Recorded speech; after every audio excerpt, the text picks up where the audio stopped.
coercive ways, like in police interrogations where people's brains are being interrogated to see if they recognize crime Is that happening already? Yes, it's already happening. So there's a company in the US that has been selling their technology to law enforcement agencies worldwide. And whether it's that technology, which has been used in places like the UAE or in Singapore, is being tested out in Australia. Yeah. And there have been criminal convictions that have occurred as a result, so-called criminal confessions in response to brain-based interrogation.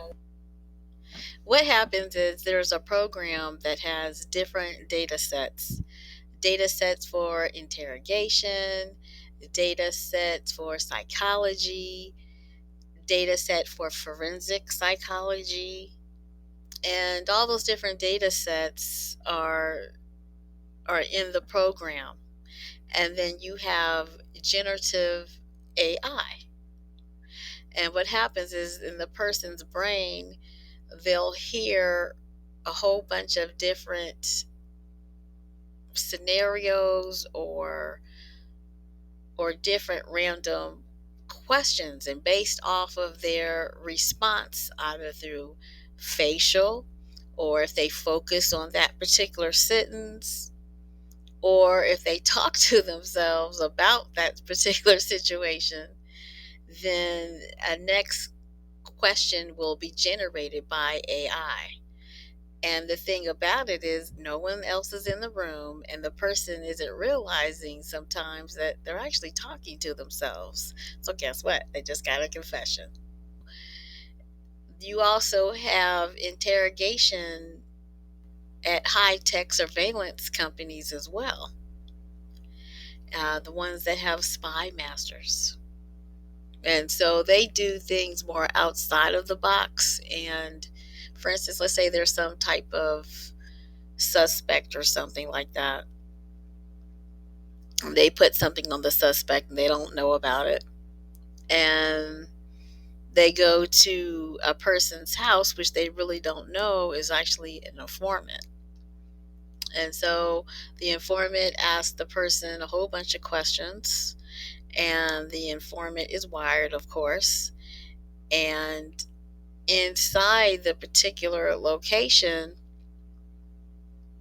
there is a lot of hidden surveillance cameras, and they can tell if the person is telling a lie, if the person is focused on what he's talking about.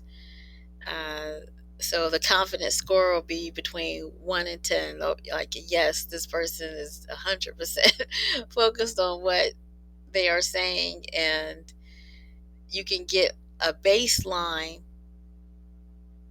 of where they are. So the person will go to the informant's house the first time. They got a baseline, and then the second time, based off the baseline, they can kind of over a short amount of time, they can know if the person is really is happy, or if they're telling a lie, or if they're in love with the informant. And it's really deep, because the surveillance company, what they did, they put together a whole bunch of different data sets. Like, they put a love sexuality data set, like everything that any type of sexologist would know, like Dr. Ruth, all of that. They put that in there. Or they would put lie detection, forensic psychology data set. All of that stuff is inside of that data set.